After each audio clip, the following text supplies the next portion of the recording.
Can you love a place more than you've ever loved a person? Alinka, you're flying to Iceland in 3 days for your birthday. Am I dreaming for the thousandth time? No, not this time. On November 26th, a quest of many years began to see a volcano erupting in Iceland. Landing on this island for the first time felt like stepping into a dream I'd already seen 1,000 times. The moment I breathed the air and felt the chilly wind, I felt at home.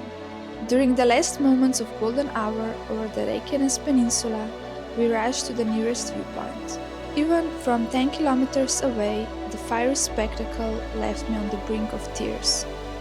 I kept my eyes on it the entire drive to Reykjavik. The next day, our mission felt almost illegal, finding some off-beaten paths in order to bypass the road closures near the volcano. It rained, the path was super muddy, and the tourist helicopters were circling above us as we were on our way to get as close as possible to the volcano. That meant hiking up a hill, stopping every few steps because I was so full of gratitude for what I was experiencing in those very moments. At some point, the rain stopped and the sun shone through, illuminating the vast valleys around us. Once on top, we saw it. 3 kilometers away, but we could even hear it and smell it too. Not many people have seen me happier than I was, standing there with the lively lava field below us and the never-ending, slow-motion eruption of lava in the distance. I felt so alive, looking at the ground that was constantly creating itself in the most beautiful ways I'd ever seen. And experiencing it together with my brother felt super special.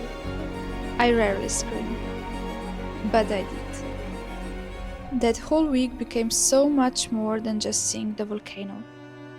I didn't feel the cold, didn't even think about food or time, because what we were experiencing was feeding my soul. Everything flowed effortlessly that week. There was a strange rhythm to the days, like the island itself decided what we'd see next. We spent hours on the road, chasing light, losing it, finding it again. We started each day in darkness to reach our first destination at dawn.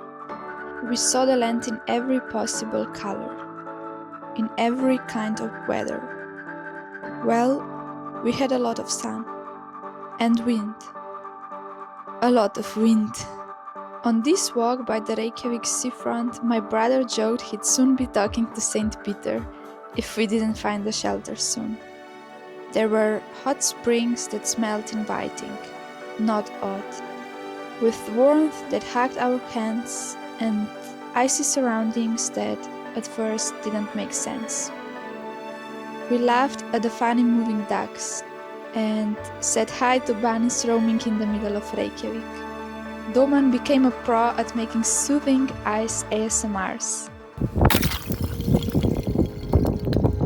There was a lot of sliding. Everywhere. The waterfalls were wrapped in ice, 10 times more stunning than I'd imagined. And nature didn't stop there. It gifted us a rainbow. Exploring them in the dark became another level of fun and adventure. Even the most touristy spots were such a pleasure to visit. We felt welcomed everywhere. Of course, we revisited the volcano, this time from the valley, taking photos, flying the drone above it, and just standing there in silence, surrounded by curious souls, almost as excited as we were. Only in Iceland can a 10-minute walk get you to places like this. A 200-meter thick glacier in every tone of blue and white, sprinkled with streaks of grey volcanic ash. And stretching out before it, a glacier lagoon reflecting the colors of early golden hour, with floating jewels shimmering on its surface.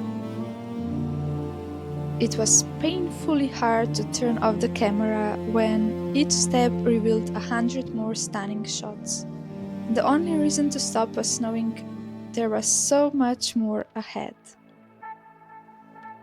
In a kind of meditative state, we watched North Sea waves hit ice-covered cliffs with such force the water splashed above us. I love driving past never-ending lava fields covered in thick Icelandic moss, past thousand-year-old craters, past ancient and newly born landscapes. When we thought we were done with our daily adventures, more spectacles were waiting as the sun poured gold over icy landscapes. It felt like nature was showing off. The scenes looked surreal. Wild hot springs, aesthetic geothermal wells, shiny lakes. The cotton candy season was in full bloom. And I kept thinking, imagine if this were just life. My daily commute, or my evening walk with the dog between colorful pseudo-craters that look like Mars. Just a normal Thursday in Iceland. The most common thought on this trip was, breathe, soak in everything you're experiencing right now. Be here. Because every moment was too precious to lose. But Alinka, remember what you were thinking when you walked up those stairs one evening in Slovenia months before the trip. I said, wouldn't it be amazing to witness an erupting volcano in Iceland with the aurora dancing above it? That night it happened. After exploring waterfalls in the dark, we spotted faint northern lights that grew stronger and stronger as we were driving back home. At some point, my brother got an idea. Ok, kaj če bi šla midva zdajle še vulkan pogledat? It was minus 11 degrees Celsius, but I felt nothing but fire inside as we arrived. There it was. Alive. Loud. Lava glowing against the dark sky, and the aurora dancing right above it. We walked a kilometer through glowing moss to reach the viewpoint. The night is when the volcano truly comes to life.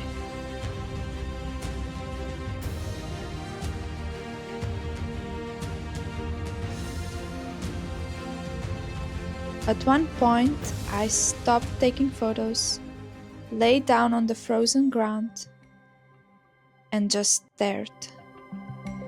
Complete silence. Just us, the fire, the stars, and the lights. If that were my last day on Earth, I'd be at peace.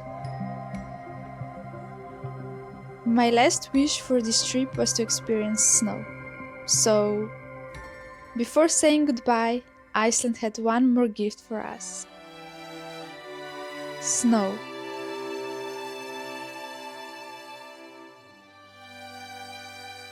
Now I get it. The land of ice and fire. Balance in its wildest form. You bring out the best in me. The playfulness, the joy, the creativity. Iceland, the magic word that always brings a smile to my face. And maybe that's the answer.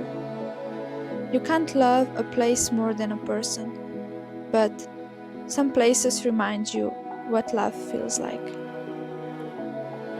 So no, I'll never love a place more than the people who make me feel loved in it. Iceland, thank you for having us. See you soon.